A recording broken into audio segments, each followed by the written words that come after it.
It is so easy to look at the shit show and then just be bitter about it. But what you are being asked to do is to find the gratitude in the darkness, find the lesson and look at it as a blessing. That is the hardest thing to do, but that is literally the best thing you can do to bring back that universal spark, that law of manifestation, the law of attraction, the law of vibration, and raise your frequency, because that is a mental choice you are choosing every single day. So where is it right now that you have been broken open in this past cycle, this year of shit, wherever you are sitting there in the shit, in that mud, in that heartbreak, and looking at it? And it doesn't mean just intimate heartbreaks, guys. It doesn't mean anything. It could be a stressful situation, being kicked out of your mum's home and finding a new place, breaking up with someone that you love for 7 years that you thought were going to propose to you, whatever the thing, right? Miscarriages, like losing a baby, whatever it is, a death of a loved one.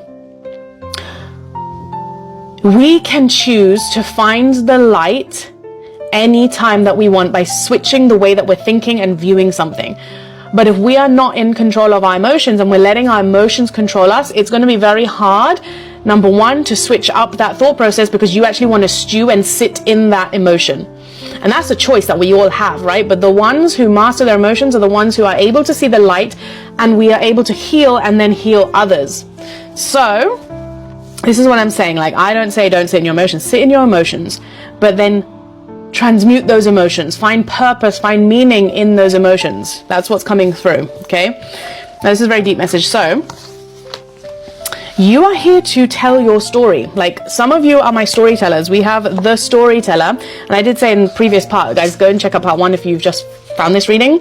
We have 2 keys here. You are being shown the way right now, but it's a slow and steady turning of the key. Like, what I'm seeing is like very slow and steady. It takes years sometimes, or months, to write a book, a high quality book. J.K. Rowling, look at her journey. How long was that? 7-year process, right? 7 books. So much longer to actually write the damn thing and then get it published. You have so much wisdom, so much creativity in your story. It now needs to be put out into the world, okay? And the way that it's coming through, obviously there's a collective reading, but it's coming through as most creative. Like, I've got the most creative reading going on right now. We've got Call of the Muse. So you guys, if you're telling your story through dance, so be it, right? If you're telling your story through theater and you're going into theatrics, so be it. That's you telling your story through the form of work that you choose to do through a creative way. As long as it's creative and you're feeling creative from here, you are content, you are happy, you are loving life. Some of you are doing it through music. Some of you really, really want to freaking sing and you've got those fears. That is opening up that fear now. It's like, okay, put yourself slow and steady into music class, your first event where you're going to sing in front of people, maybe just singing in front of one person. That could be a baby step. But again, taking action. Maybe you've never danced in front of people. Maybe you're wanting to do a TikTok of dance. Like, put yourself out there. Now is that time, right?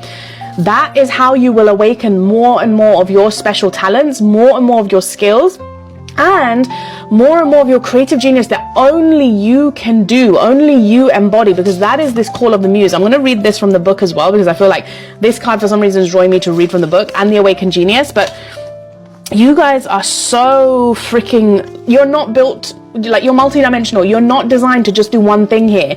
And so this is what I'm also getting, is that you become the creativity in energetic form itself when you actually start to awaken your true genius, okay? So I'm going to read Call of the Muse. So, Call of the Muse. When you feel the call of the Muse, you are being invited to create, to be the artist choreographing your life, serving on behalf of the great artist, Divine Source. While this process feels intensely personal, your ego and self-identification are ironically the most unnecessary parts of the equation.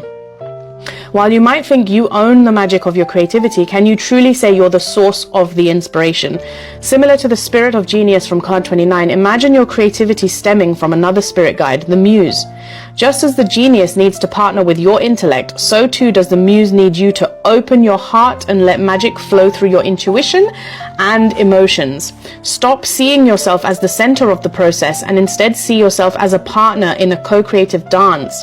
Sometimes you might be inside the music and the feelings, the story and its expression. Other times, you observe from the sidelines, watching it all flow from an unknown yet deeply intimate source.